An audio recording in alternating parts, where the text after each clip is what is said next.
Hi Pisces, this is Pisces Hub. Welcome to my channel. So for today's video, gagawa tayo ng reading na think of a person reading. Okay, so mag-isip ka ng specific na tao Pisces na gusto mong malaman kung ano yung nararamdaman niya sa'yo, kung ano yung iniisip niya sa'yo, kung ano yung sa inyong dalawa, okay, or ano yung any information na posibleng mabigay ng ating tarot card para sa inyo po, okay? Pwede to sa love, pwedeng sa family, pwedeng sa kaibigan, sa someone special, okay? Na gusto mong malaman. Okay, so gamitin natin itong tarot card and mag-isip ka na specific na tao, Pisces, okay? So, reminder lang na ito ay general reading po. So, pwede po ito mag-resonate, pwede pong hindi. And welcome po ang lahat ng gender, babae, lalaki, LGBT, ay pwede po ito sa lahat. Okay? Kahit sino, welcome po. And basta mag-resonate, take lang. Okay?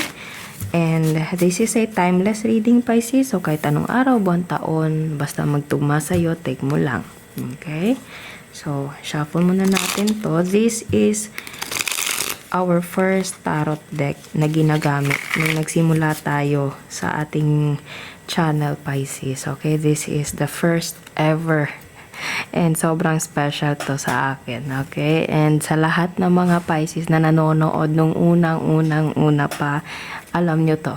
Okay, so nasabi ko lang. Okay, so ano po yung message niyo po for Pisces sa taong dinidil niya?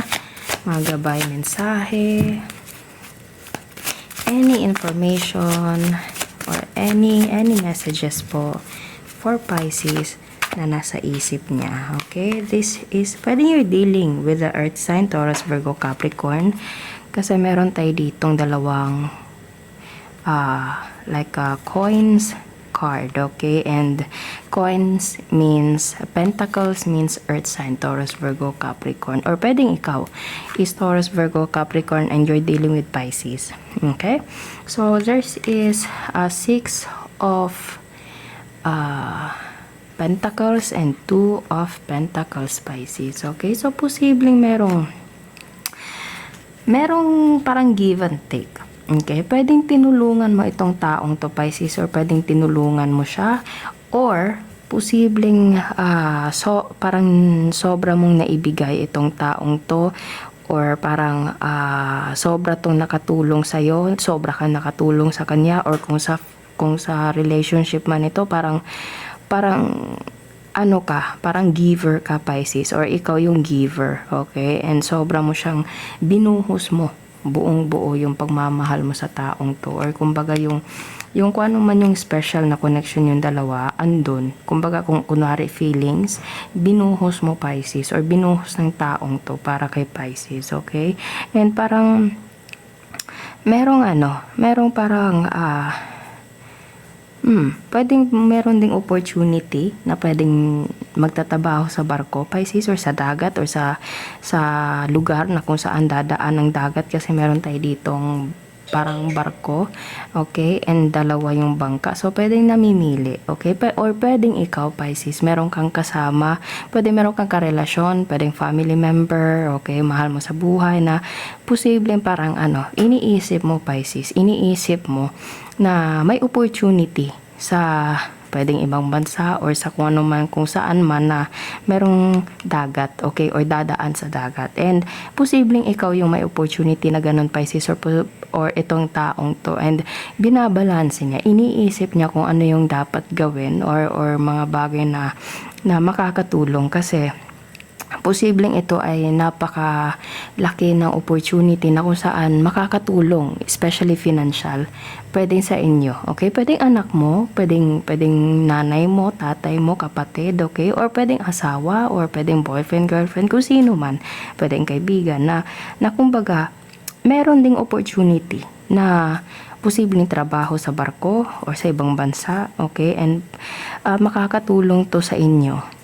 Okay, so merong pag-iisip, okay? Or kung hindi naman ganun, posibleng parang merong isang nagbibigay and merong isang tumatanggap. Parang hindi ganun kabalanse yung parang yung isa is sobra magbigay, yung isa is katamtaman, pero parang parang more on siya na parang tanggap lang tanggap lang ng tanggap, okay? And yung isa is buhos ng pagmamahal, okay? Or effort or time, ganun.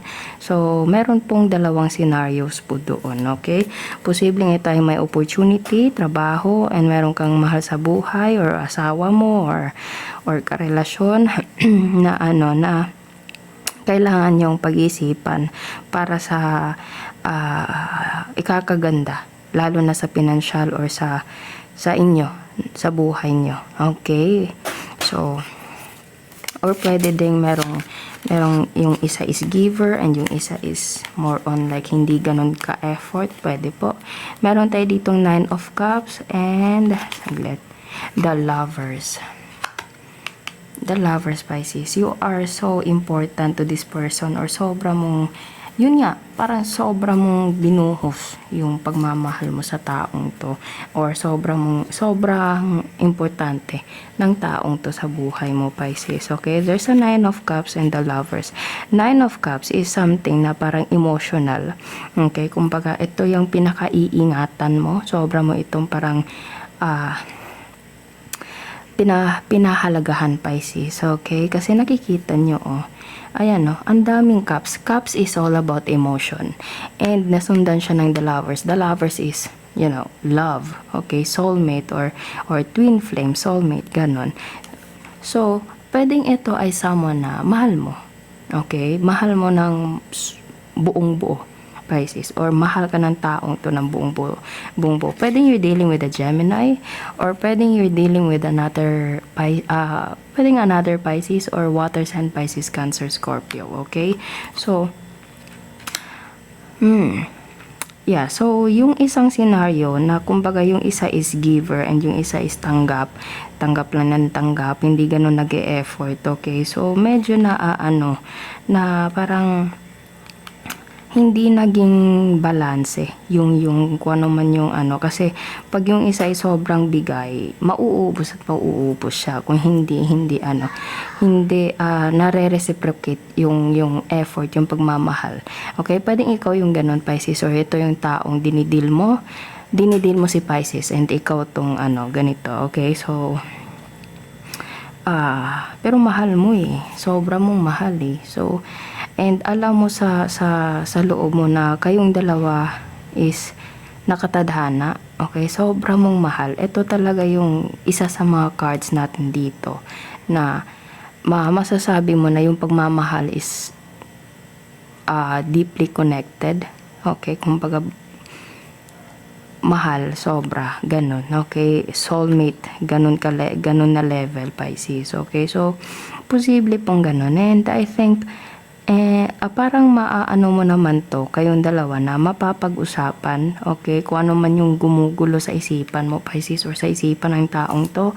Posibleng ito ay merong connection sa effort, sa trabaho, pwede din sa trabaho, okay? And kumbaga ito yung makakatulong and kailangan lang ng masinsinang usapan, Pisces, para yung pagmamahal, yung trust, yung parang andun yung parang mare-relax yung taong mahal mo or ikaw, Pisces, pag mapag-usapan nyo to, lalo na kung merong connection sa opportunity or financial na makakatulong financially, okay? And ayan mahal yung isa't isa, hindi yun excuse me, yung pusa namin, okay? Hindi yun mapapagkaila, Pisces. Sobrang yung mahal yung isa't isa. The Lovers. Okay, this is a soulmate card. Okay, so sa reading natin na to, pwedeng ito ay merong connection sa trabaho, sa ibang bansa, pwedeng sa barko. Okay, and itong opportunity is napakalaki ng matutulong sa financial. And kailangan lang ng pag-uusap. Okay, na ito ay magiging makakatulong sa buhay nyo and kayo andyan as long as you are to each sa inyong dalawa na kayo talaga and alam nyo na mahal nyo yung isa't isa, mapapagkatiwalaan nyo ang isa't isa kung malayo man kayo dahil sa trabahong to. Okay, so alam nyo and may tiwala, may buo yung pagmamahal, ganon siya loyal, faithful, okay, or kayong dalawa, Pisces. Pero kailangan na talaga ng pag-uusap, lalo na sa kung meron kayong sariling pamilya na, okay, or pwedeng family member mo to, Pisces, okay, na kumbaga kailangan mo lang silang kausapin, or kailangan mo silang kailangan nyo mag-usap, okay, kasi syempre yung mapalayo sa mahal sa buhay, lalo na't kailangan magtrabaho sa malayong lugar is medyo pero kung makakatulong naman to sa buhay nyo in the future, then 'di ba? Pero yung other na scenario, yes, yung isa is giver, sobra kung magbigay, sobra mag-effort, sobra magbigay ng anything, sobra yung time, andun lahat, okay? Pero yung isa, hindi ganun and hindi masyadong nare-reciprocate, Pisces. Hindi ganun na ibibigay pabalik, okay? So, yung na yun is kailangan nyo lang talagang parang kausapin, or kailangan nyo lang mag heart to heart talk, Pisces. Kasi, you and this person are the lovers. Okay? The lovers kayong dalawa, ayan So, pwedeng matagal na kayo, Pisces. Sobrang tagal nyo. Pwedeng 6 years. Okay? Kasi meron tayo dito ang dalawang 6. 6 of Pentacles and 6. Ayan, the lovers is number 6. So, pwede meron 6 years, 6 months. Okay? 9 of Cups, 2 of Pentacles. So, pwede pong ganon. Okay? So, kailangan mo lang parang, or, mayroong pumasok na other message, Pisces. Okay? About dun sa giver, sobra kong magbigay ng pagmamahal, yung effort, yung time. Kung ikaw yung ganon, Pisces, or you're dealing with someone na Pisces, okay? Kung sino ka man, okay? Alam mo, dapat unahin mo yung sarili mo. You should know your worth. Okay? You should know your worth. Okay? Dapat kung ano yung binibigay mo, natatanggap mo din. Okay? Kung ano yung yung pagmamahal na naibibigay mo, dapat natatanggap mo din. Okay? Depende sa kung sino man yung pagmamahal, pero mararamdaman mo yung totoong love sa taong to. Okay? And as long as you know your worth, Pisces, makikilala mo ito, makikita, darating itong taong to na nakalaan para sa'yo. Okay? So, unahin yung sarili, you should know your worth, Pisces, and kung ano yung mga bagay na para sa'yo, darating sa'yo, okay? As long as unahin mo yung sarili, mahalin mo muna yung sarili mo, Pisces. Okay? Or someone na dealing with Pisces. Okay? So, pwedeng you're dealing with the Earth sign, Taurus, Virgo, Capricorn, another Pisces, or water sign, Pisces, Cancer, Scorpio, and Gemini. Okay, so yun po ang ating reading for Pisces sa araw na ito. Naway nagustuhan niyo po. Huwag niyo po sanang kalimutan na mag-like at mag-subscribe po sa ating channel. And click the bell button para ma-notify po kayo sa next videos na i-upload natin. Okay? So, thank you, Pisces, and God bless!